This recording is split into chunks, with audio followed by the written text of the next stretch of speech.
would sum up my view of globalization and its contradictions is this. There are two great dangers in the world today as far as the discussion of the past, the end of the Cold War, and of globalization and its future are concerned. One, the most important one, particularly in the mid-Atlantic world, particularly in the columns of the newspapers and the speeches of politicians, is complacency. The belief that they have found a solution, that the end of the Cold War showed they had a solution, that all people have to do is to privatize, to marketize, and everything will be all right. But the other danger is pessimism. It's to say everything is impossible, the world is heading for disaster, we're heading for a new Third World War, we're heading for a clash of civilizations, and so forth. I think our position can be somewhere between. We must challenge the complacency, but we must also avoid the pessimism. And here, for the 20 millionth time, but I make no apologies for it, we will fall back on to the famous remark of Antonio Gramsci's, that we have pessimism of the intellect, but optimism of the will.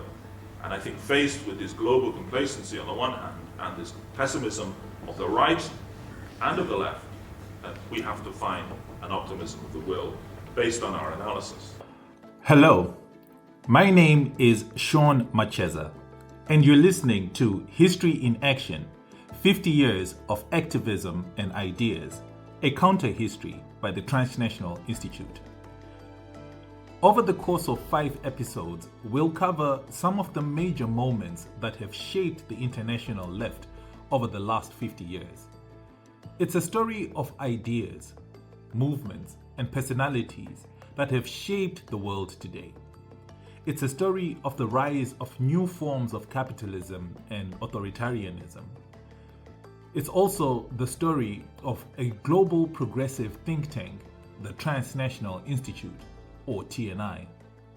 And above all, it's a story of resistance and hope. You just heard Fred Halliday, Professor of International Relations at the London School of Economics until 2008, and one of TNI's first fellows. He was speaking at TNI's 25th anniversary in 1999, speaking about globalization in the aftermath of the Cold War. In this episode, we talk about the events that shaped the first decade of the 21st century, the disastrous war on terror, the rise of China, the convergence of social movements around the climate crisis, land, and essential public services. The end of the Cold War was a result of what? Everybody claims it as being a result of their particular contribution. The Reaganites say it was the arms race. The analysis from within the Soviet Union is very much about the change in the mood within the party and the change at the top. But we have to remember the role of social movements and the role of ideas. There were always social movements in the Cold War. And this is of all the dimensions of the Cold War, not just the end of the Cold War, but the Cold War itself, the element which is forgotten. When we say social movements, we include the resistance movements in Europe, we include the Third World radical movements in Vietnam, in China, in South Africa, in Latin America, and I repeat again, the social movements within the developed countries themselves, of which the American Civil Rights Movement was the most dramatic and one of the first examples in the early 1960s, and whose echoes still continue to this day. So we should never let go of the argument that the end of the Cold War came about in part because of social movements, because of new ideas. The idea that there could be a reduction in nuclear weapons, there could even be an abolition of nuclear weapons, that nuclear weapons did not bring security, that nuclear energy itself was highly problematic. These were ideas which were promoted by alternative thinkers east and west. And don't forget that one of the first ideas that was articulated in Eastern Europe was the idea of the dangers of nuclear energy, both military and civilian, along with environmental issues, feminist issues, and other issues which came to the fore in the early and mid-1980s. And the lesson for the future is very clear, that social movements, ideas, even ideas produced by academics or intellectuals, may well have a very important impact. As the 20th century dawned, hopes for a new era of peace and prosperity would not last long. Latin America's political landscape offered perhaps the brightest hope in what would become known as the pink tide.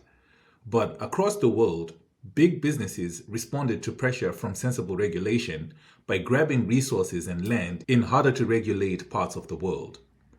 China continued its dizzying rise and would emerge as a major power, But our story begins with the events of September 11, 2001, and more specifically, how the response to that terrible day continues to hurt us all today. My name's Arun Kundnani. I'm a writer and activist based in Philadelphia in the United States. And I write about radical political movements, anti-racism, the war on terror, neoliberalism, surveillance, things like that. And I've been involved in different movements over the years, really since the 1990s in Britain, where I was born, and the United States, where I live. So I worked in the 1990s with an organization in London called the Institute of Race Relations, which had a longer history with collaborating with the Transnational Institute since the 1970s. Got to know something about their work that way.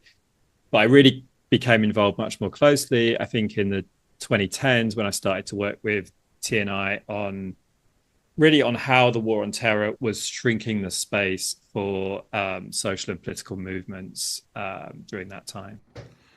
The warnings were stark even as early as 2001. Rolling back civil liberties and deploying mass surveillance would be the war on terror's lasting legacy. In the years that have followed, technology has enabled terrifying levels of surveillance. The technology part of it is very straightforward, right? Like the way that we live with this surveillance infrastructure through our cell phones, through all our digital lives, and all the data that's collected from that, ultimately, which is available to intelligence agencies, to police forces, and so on. Now, that whole thing was legitimized as it emerged in the war on terror years. By saying we need to be able to do this to stop terrorism. So that's the straightforward part of it. I think here in the United States, the war on terror is really like the ghost haunting this general election that we're going to have in November this year in 2024. On the side of the Democrats, we're in the midst of an indirect war on terror that the United States is funding in Israel, right? Like the war on Gaza is also a kind of war on terror, and the pro-Palestinian movement has successfully given voice to a significant constituency in the United States who oppose that. And the failure of the Democratic Party leadership to recognize that and embrace that is what has weakened their chances of prevailing against Trump in the election. And the reason they're choosing not to do that is because they have still got the same mindset of the war on terror, right? That you support Zionism at all costs, that in the end you can resolve a conflict like what's happening in Gaza through just having more military force than your opponents, and never thinking that you need a political solution, which of course in the end is the only way that it gets resolved, right? So that war on terror thinking is still very much with us in that situation. And then on the Trump side, if you look at how did Trump first emerge in 2015, 2016 as a possible presidential candidate for the Republicans, his first move was the Muslim ban, right? That's his idea that you ban Muslims from coming into the United States because they might be terrorists. That kind of idea was what basically turned him from a celebrity businessman into someone who was going to be the Republican candidate. And so that was obviously, that was only possible because of the war on terror. And if you look at who is his base politically in this country, a core constituency is veterans, right? Who were sent to fight these wars on terror in Iraq and Afghanistan and so on, who thought they were being patriotic and defending the United States after 9/11, but on the ground, their experience was, one, the United States lost those wars. They don't say that publicly, but of course they lost those wars, and the people who fought the wars know that. And they realized that the wars were based on lies and weren't really anything to do with protecting ordinary people in the United States, which is why they thought they were fighting. So they come back with that disillusionment, right? The Democratic Party isn't really explaining anything to them or giving them any kind of narrative to help them make sense of what went wrong. But the far right is saying to them, yeah, you were lied to by the liberal elites who sent you to fight these wars on terror and to protect global interests, that kind of idea.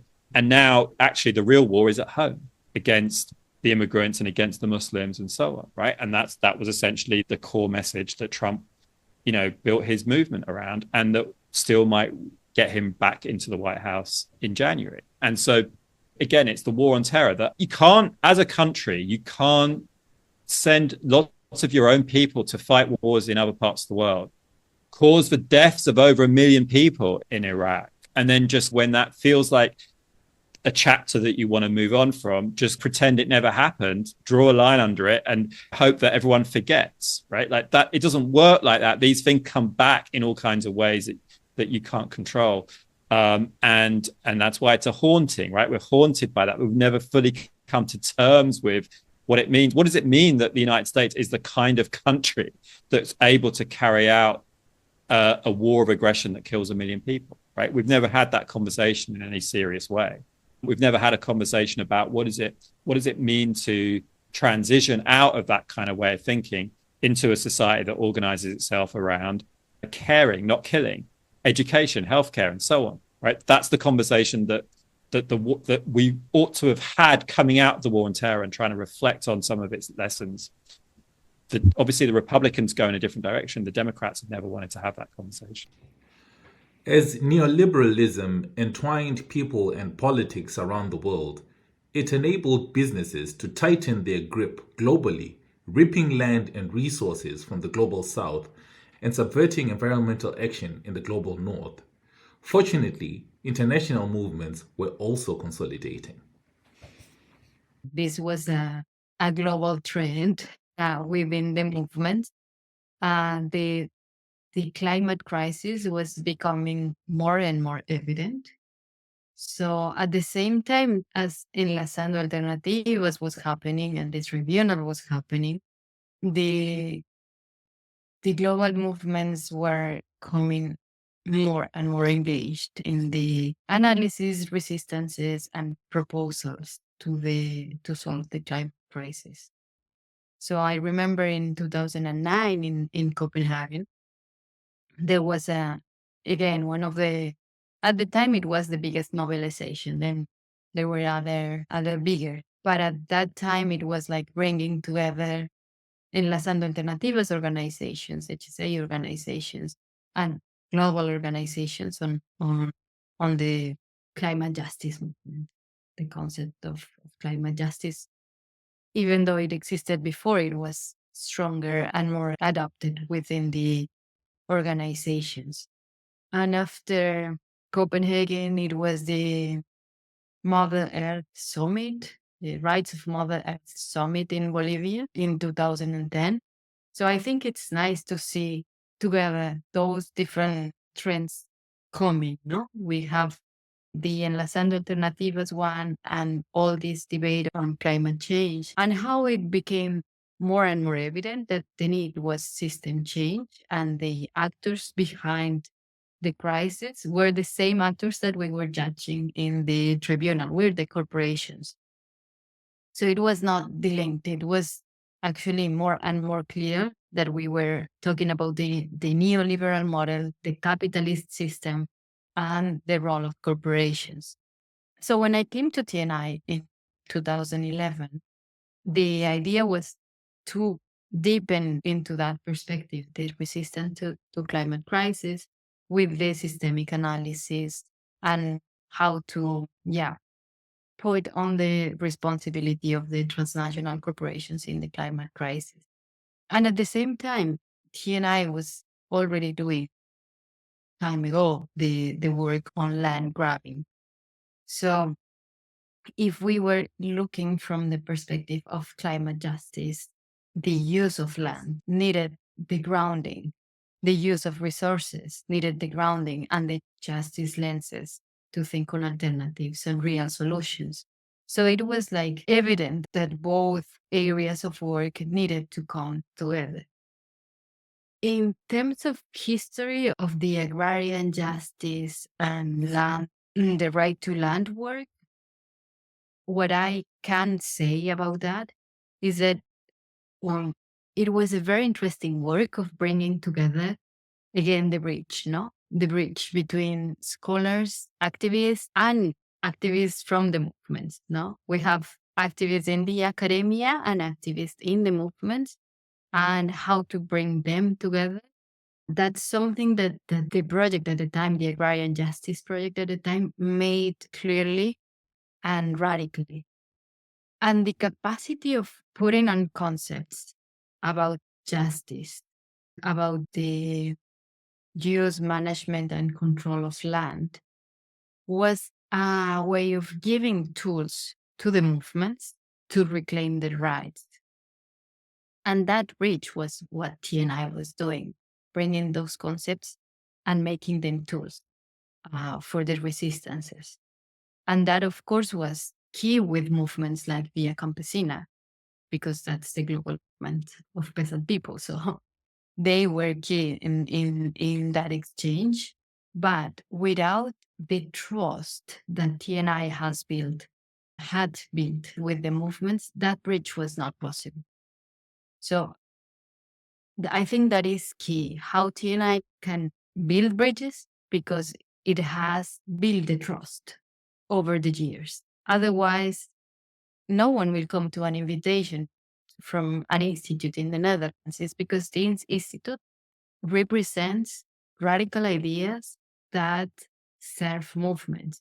So movements trust in TNI and can come.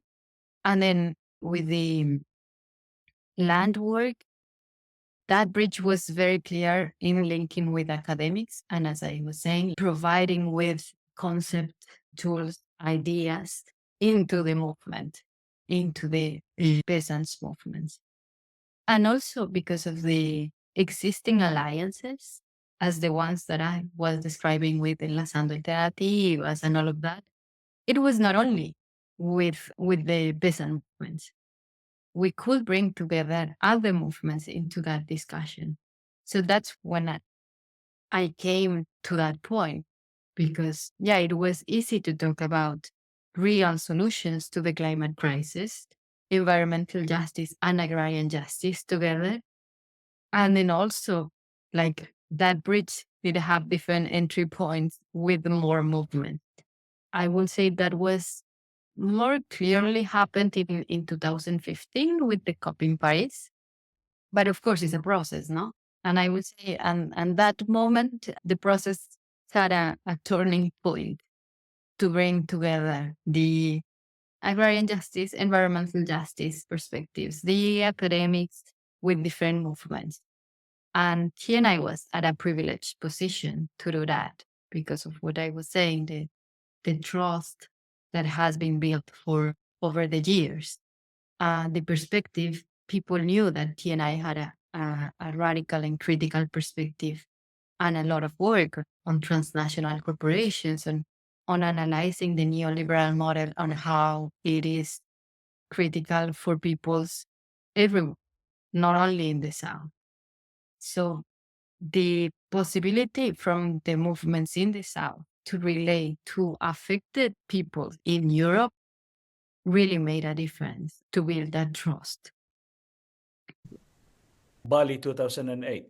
Again, at the forefront of Bali 2008 was Via Campesina.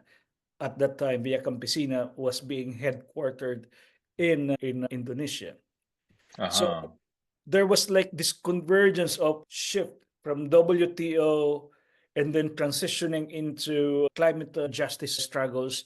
And in all those waves, agrarian struggles and Via Campesina very much central. And then food sovereignty as a political movement and as a political project started to really gain momentum around the time.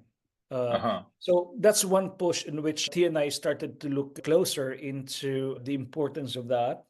And then 2008 also was that year when global land grabbing just exploded globally as an issue. So from then onwards, so agrarian and land become a key issue globally.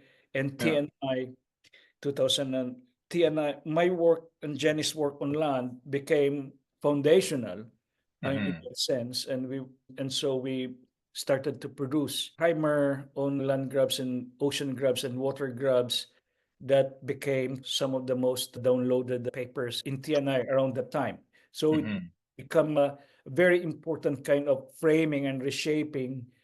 It contributed to sharpening land campaigns globally by agrarian movements and other. So that, and then suddenly it converged with the opening of Myanmar politics, in which 2010-11 there was this relative opening of a semi-military, semi-civilian transition.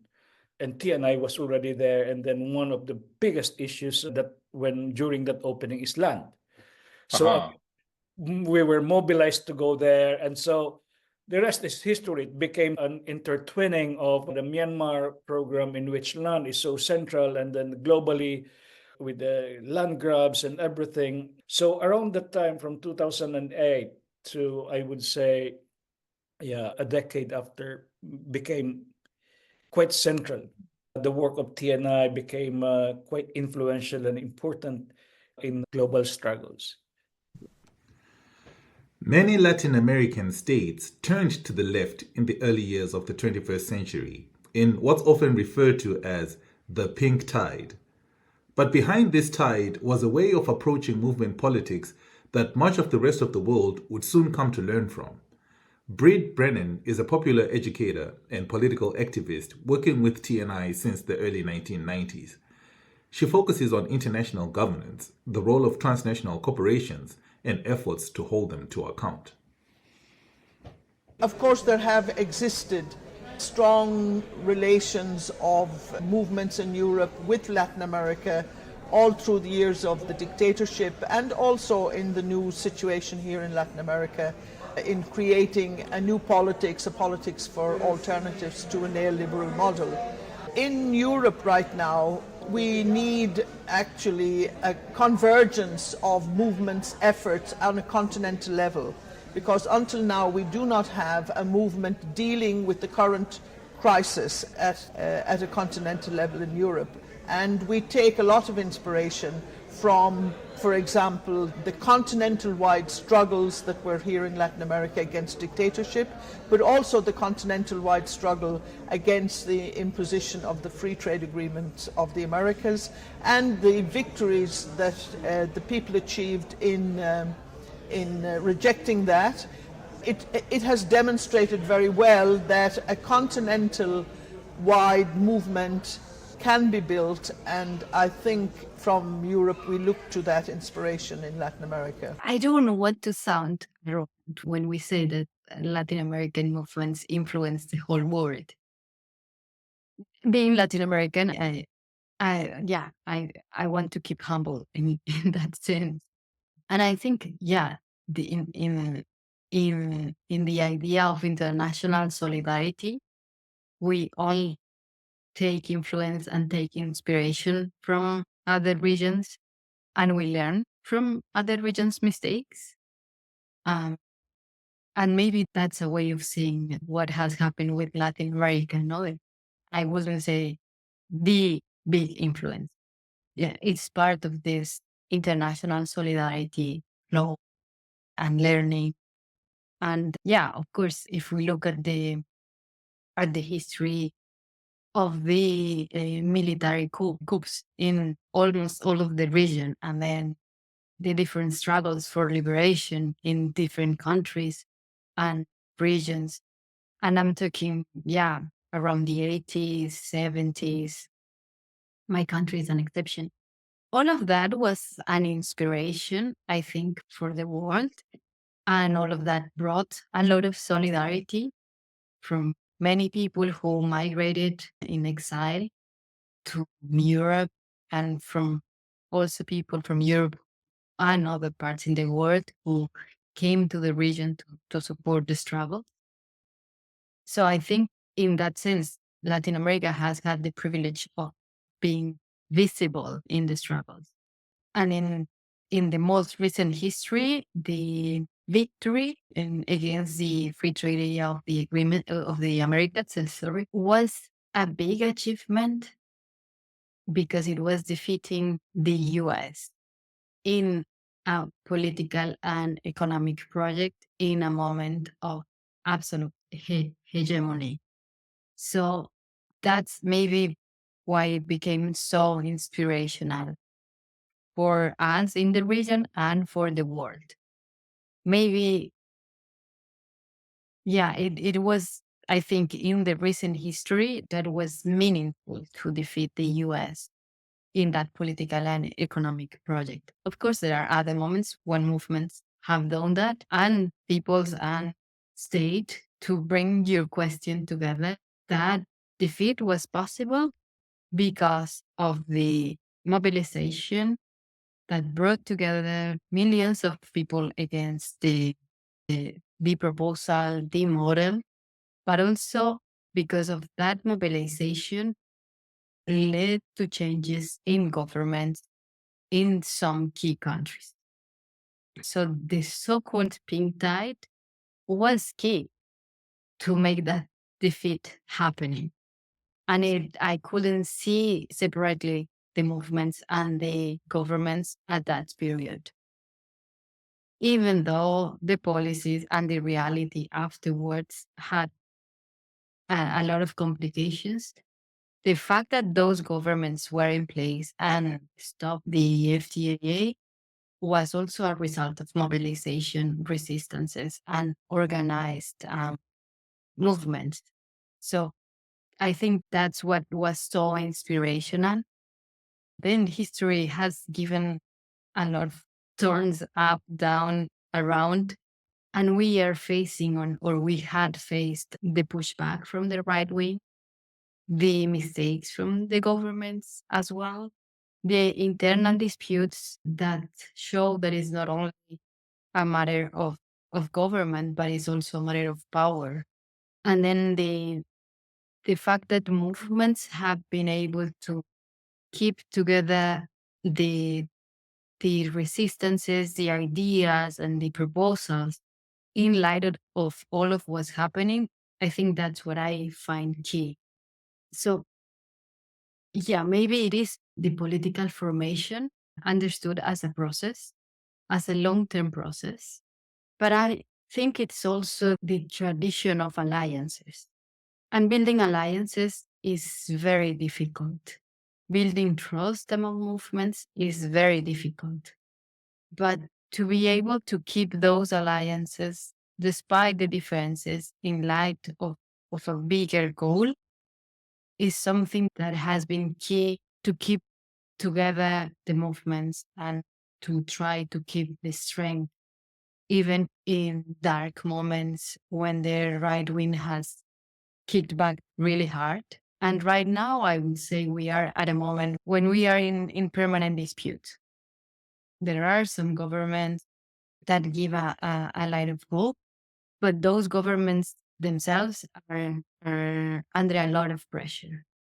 And in the previous period, of course, there was a lot of pressure. There was the right wing trying to push them back, but not as hard as it is happening. And I think that is a trend not only in Latin America, but worldwide.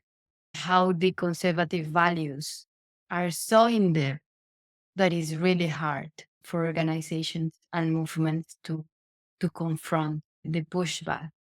The processes of mobilization and political formation are something that help to keep us together. But we are at a moment where more is needed, when we need to be more creative to be able to confront those in the conservative values that are threatening democracy, that are threatening justice and life in itself, not only in Latin America. Again, it's worldwide. It was difficult to read a newspaper in the early 2000s without discovering an article about the rise of China. Though the phrase is still used today, it's hard to deny that by the opening of the Beijing Olympics in 2008, China had already risen. Still, too often, China is cast as an aggressive challenger to Western hegemony, bent on world domination. More likely, there is more than one simple answer to the question of the significance of China's rise. There is an apocryphal but entertaining story about Henry Kissinger's discussion of the consequences of the French Revolution with Zhou and Lai. Zhou is alleged to have concluded, "It's just too early to tell." quite a number of us were looking at China, and we were not enamored of what was happening in China. It was very clear that China was becoming a capitalist country. And at the same time, I think we were not about to condemn China. Because at the same time, we knew that the Chinese were engaged in a very complex experiment, but at the same time, who are you to condemn a process that basically reduces the poor part of the population to 2% of the population? Okay? And that's not the Chinese government figured as the World Bank. When the United States, as of this point, the estimate is that 11% of the population lives below the poverty line. So we looked at the Chinese experiment. We did not, I don't think we were about to condemn it. We may disagree with it, but at the same time, I think we were open to what was happening. And what was happening fully was to emerge mainly in the period of 2010 to 2020, when you had this rapid growth at 10% a year that created a new superpower that balanced the United States, and in fact became the center of global capitalist accumulation.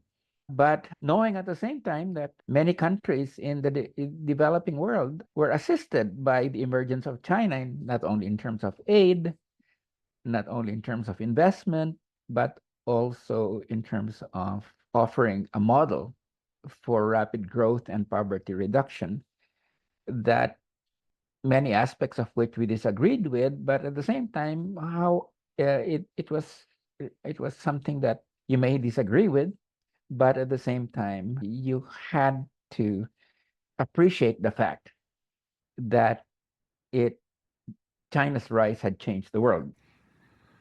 Also changing the world was the intensifying climate crisis. The ponderous and dithering response from global governments has already cost lives and livelihoods around the world. And in response, global civil society turned up the pressure, underpinning all other demands, climate justice. I would go back to 2007 when the COP13 was held in Bali. And again, I discussed with Asian partners, okay, this is the first time that it will be held in Indonesia. And I think also because PNI also has a big interest on Indonesian democracy. And we also, at that time, we were discussing there, not just us, but also what now evolved as the global climate justice movement, that there is a need to redefine the work of climate.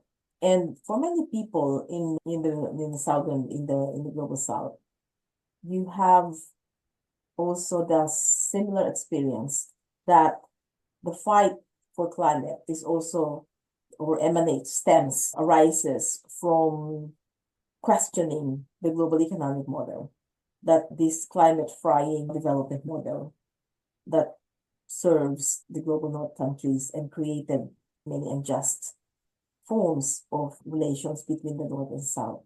So when the climate justice movement started questioning what should be we need to enlarge, we need to make the parameters of climate work broader, because first and foremost, it's not just about the environment. The climate crisis is just a symptom of the deep-seated crisis in the economy and the global north and south relations. So at that time, that kind of idea, that concept is quite new. And the climate justice now actually broke away from the traditional environment work by building a new movement where you have peasants and farmers that wanted to discuss about food sovereignty. You have these people that wanted to talk about fighting for the territorial sovereignty and the right to determine what is good for the economy. You also have feminists were saying that climate justice is gender justice. I think the big part of that is how do you also stop the financial flow from the south to the north, which is very uneven. So then that means you also have to talk about the debt, foreign debt of many developing countries, and the idea or introducing the concept of climate debt. So those are at that time, those were ideas that are new, even not just from the movements, but also in the academy. The concept of saying, or the concept of climate debt as it's actually the north that are indebted to the south. And then at the same time, in pursuing solutions to the climate crisis, then it is creating more and more injustices, and it's creating more spaces for oppression and also dispossession of people, communities, sectors in the global south. So those were the time, and I remember in the COP in the COP 17 in Durban. So TNI organized an event as well on how to do. So from the 2007, at that time in 2011, the idea or even the phrase system change, not climate change, was already being said. You already see it in many banners, but what does it actually mean? So many people at that time, that event in Durban was one of those events where the discussions on the role of institutions, processes, actors like trade, finance, investments. It's not the first time it was discussed, but the quality of the discussion is something very different. And I remember those discussions also when we were also looking at the role of the new powers, the role of BRICS, the role of China especially, and the interesting way that, or the fact trade and climate are actually go hand in hand. That many of so that role of the FTA, the free trade agreements, that wherein you have the investor state dispute settlement, which all those provisions on investment are obstructing climate solutions. It was 2011 and we were already discussing that. And I think many of the current work, the TNI, the other global movements, you can see the timeline, but at the same time, how ideas and not just campaign, but how new concepts evolved, both from practice, both from long traditions of struggles, and how those struggle also reach a different phase. And at the same time, how they also, in those changing phases, how the context also evolved and how new challenges come in. Because now, when we talk about climate, we also have to consider that what about the role of peace as well? And that was my last collaboration with TNI this year, when we organized in Marseille, the event on the common space and the first pillar of that, or the first theme on that is looking at the question of how do we achieve peace and climate at the same time, because both are existential issues and both could change the world and the solutions. So I think this kind of initiatives as well, that we wanted to look at what would be the various angles on a topic that is also something I really value working with TNI, because it's beyond campaign most of the time. It's beyond just an analysis, but also looking deeply at what are the history of concepts. Because I think in many ways that is a bit of a weakness in social movements, that because we're so busy struggling and fighting at the moment, we need the time to pause as well and see, wait a minute, how did this came about? What are the history of those concepts? What were the debate at certain particular period? And it's also nice to look back during those time when there were debates, some ideas win, some ideas lose, or were not taken up more popularly. And in many instances, not because they are bad ideas, but maybe because the time has not come yet. Also, it needed there will be a particular context wherein those ideas would need to be picked up again. And that's how social movements strengthen itself, by looking back and looking forward as well. So it is important to learn from past debates and at the same time look at how is it different or how is it similar to the current debates? The climate crisis is a systemic crisis that poses formidable challenges. Addressing these challenges demands ingenuity and collective action. At TNI, we have found great hope in the people, movements, and collectives working to bring essential services, such as water or energy, under public democratic control, which in turn can enable us all to be bolder about a just transition. Many of these ideas coalesced around perhaps the most essential need, water. From 1999 to 2000, protests fought against privatization of water in Cochabamba, Bolivia, reinvigorating the global pushback against privatization and towards essential services centered on people, not profit. Satoko Kishimoto is the first female mayor of Suginami, Tokyo. For over a decade, she led TNI's work on reclaiming public services. Here she is speaking at the Asia-Europe People's Forum in 2018. How to run the public services in Asia and the other parts of the world, which is better public system, private system. I think through research, through experiences, not only Asia, anywhere in the world, the evidence, the private management doesn't really serve public interest is getting clear and clear. So the social impact in Asian countries like Philippines is even greater than the countries in Europe. Why? For instance, the water services, if there is not universal access is not achieved yet, the pipe has to be put, the infrastructure has to be made. So in many countries in the north, all those work is done by the government. It's a huge, massive national project which brings a lot of benefit to people and the economy. That's particularly we have to be very cautious. The water and transport, the energy, especially universal access is the goal. We cannot over-expect private sector. That's the evidence and the experience shows. I just came from Jakarta where the people, workers are really fighting hard the water privatization which was introduced 20 years ago.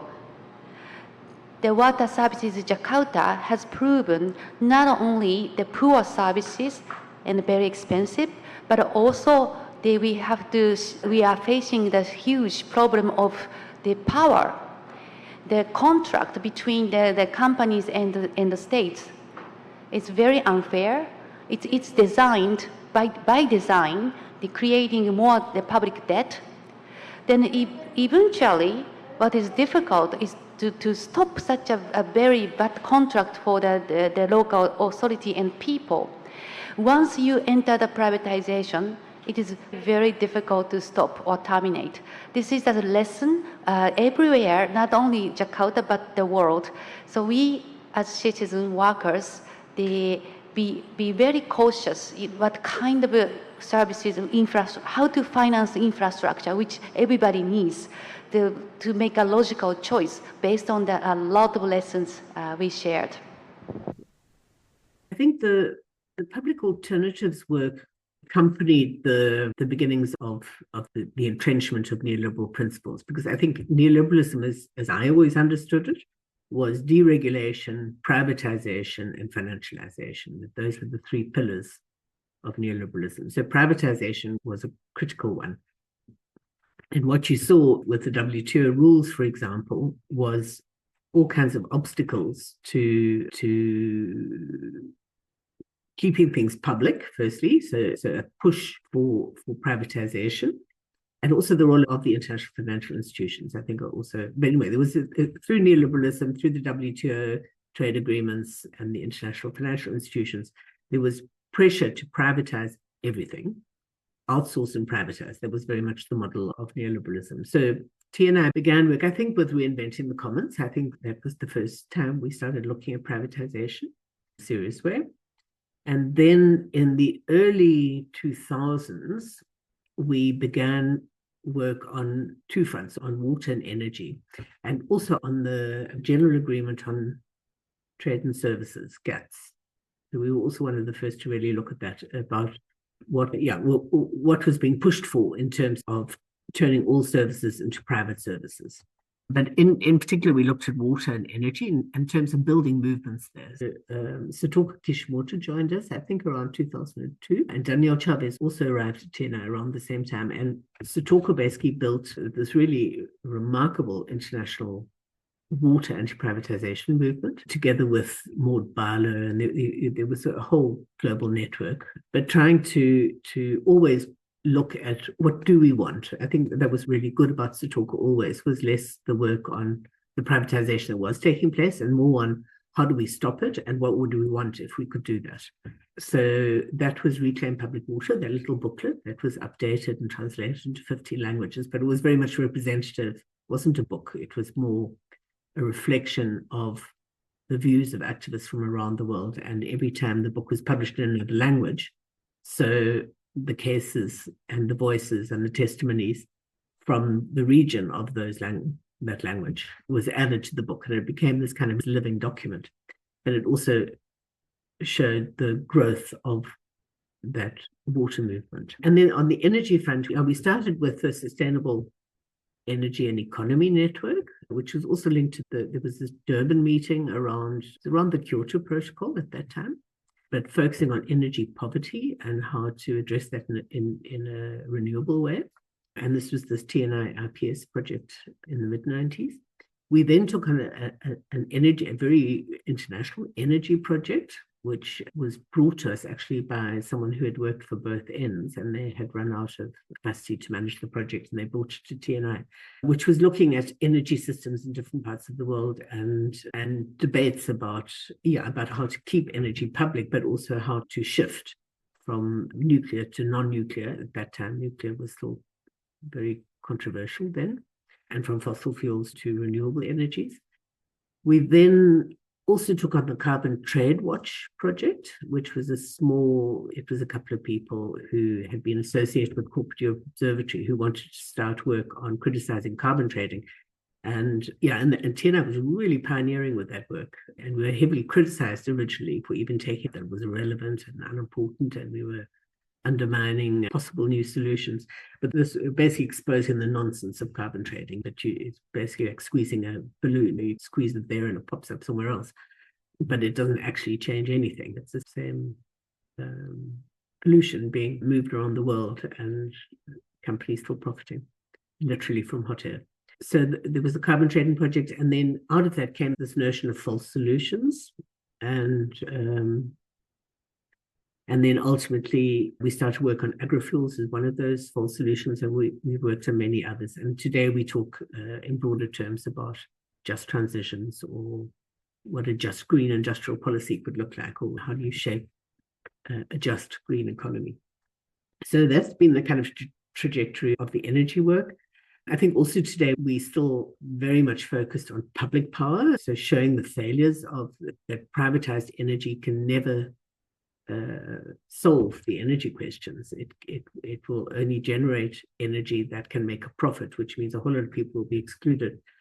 The less profitable renewables become, the less profit can be made from them, and therefore the private market is never going to drive any transition. So those are trajectories of that work. So within the frame of neoliberalism, but also particularly with the energy work within the frame of climate. And then we merged those two projects, I think, somewhere around 2015 or so, maybe 2011.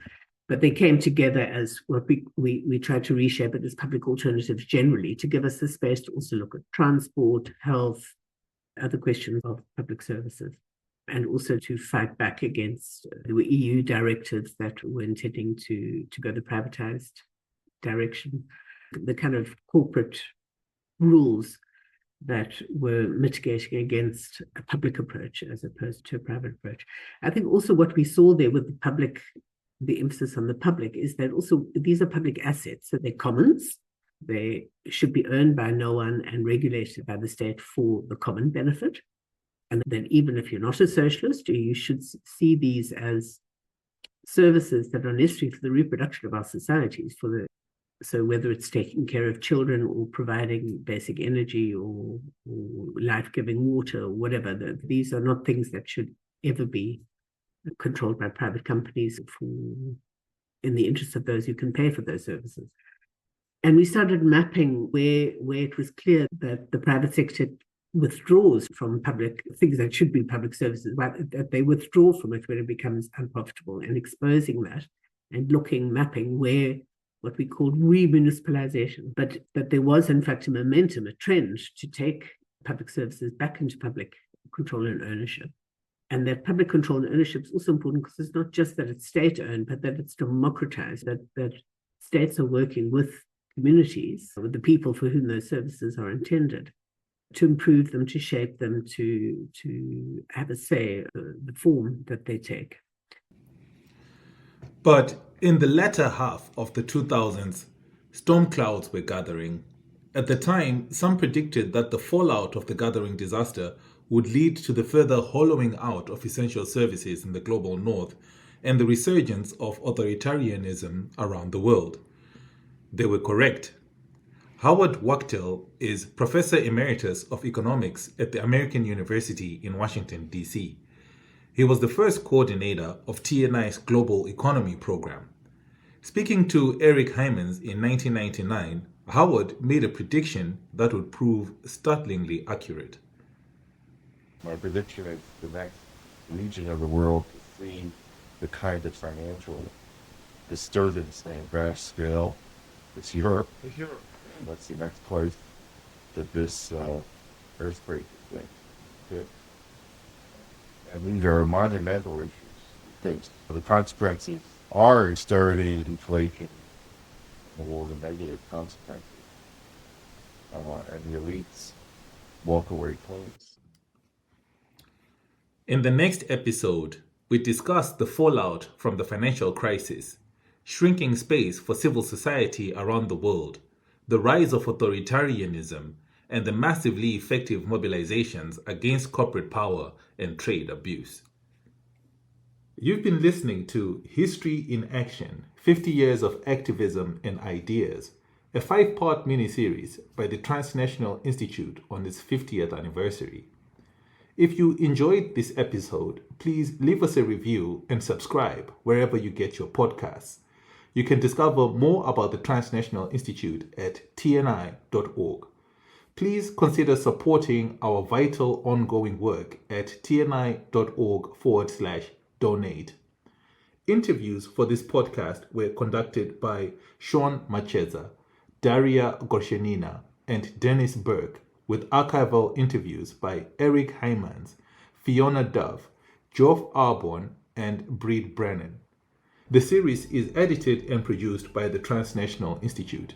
Thanks to Eden Raskin, Susan Buck-Morse, Anthony Burnett, Fiona Dove, Eric Hymans, and the International Institute for Social History.